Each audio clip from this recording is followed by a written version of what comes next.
Қайырлы күн достар. Бүгін біз ғарыштың ең көне бұрыштарының біріне саяхат жасаймыз.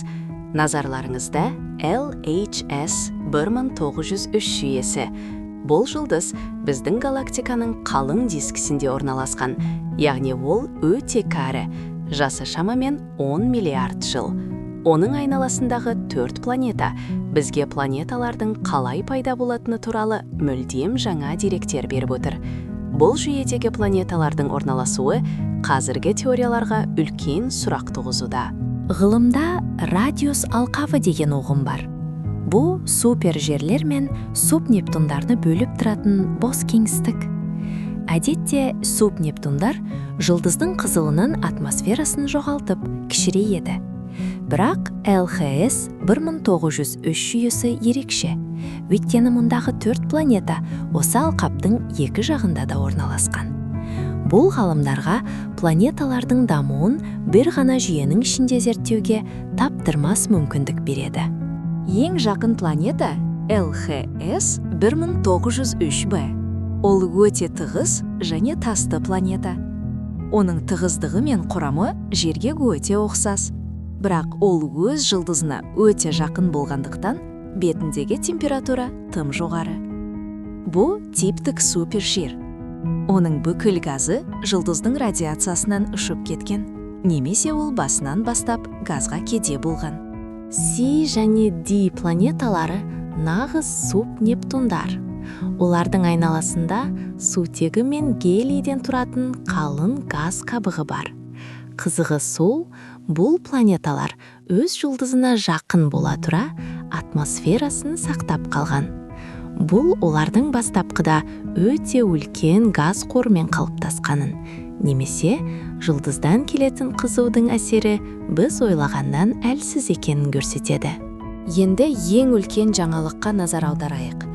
Жүйенің ең шеткі планетасы LHS 1903e. Ол жұлдыздан ең алыс орналасқан, сондықтан оның газы ең көп болуы керек еді. Бірақ ғылыми деректер оның мүлдем атмосферасыз таза тастан тұратынын көрсетті. Бұл планеталар эволюциясы туралы классикалық теорияға қайшы келеді. Бұл құбылысты түсіндіру үшін ғалымдар іштен сыртқа қарай қалыптасу теориясын ұсынды. Ерікті жұлдыздардың айналасындағы газ дисклері біртіндеп сейіледі. Соның салдарынан ең шеткі планета үшін газ жетіспей қалған болуы мүмкін. Бұл планеталардың әртүрлі сценариймен пайда болатынының дәлелі. Бұл жүйенің қалың дискіде орналасуы оның химиялық құрамының кедейлігін білдіреді. Қарт жұлдыздардың айналасында металдар мен ауыр элементтер аз болады.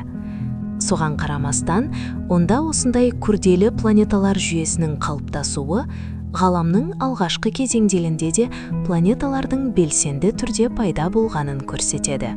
Ғалымдар бұл зерттеу үшін транзиттік фотометрия мен радиациялық жылдамдық әдістерін біріктіріп қолданды. Бұл планеталардың массасы мен радиусын өте жоғары дәлдікпен анықтауға мүмкіндік берді. Мұндай дәлдік болмаса, біз И планетасының газсыз екенін ешқашан білмес едік. Бұл заманауи технологиялардың жеңісі. Алдағы уақытта Джеймс Уэбб телескопы бұл планеталардың атмосфераларын тікелей бақылайтын болады.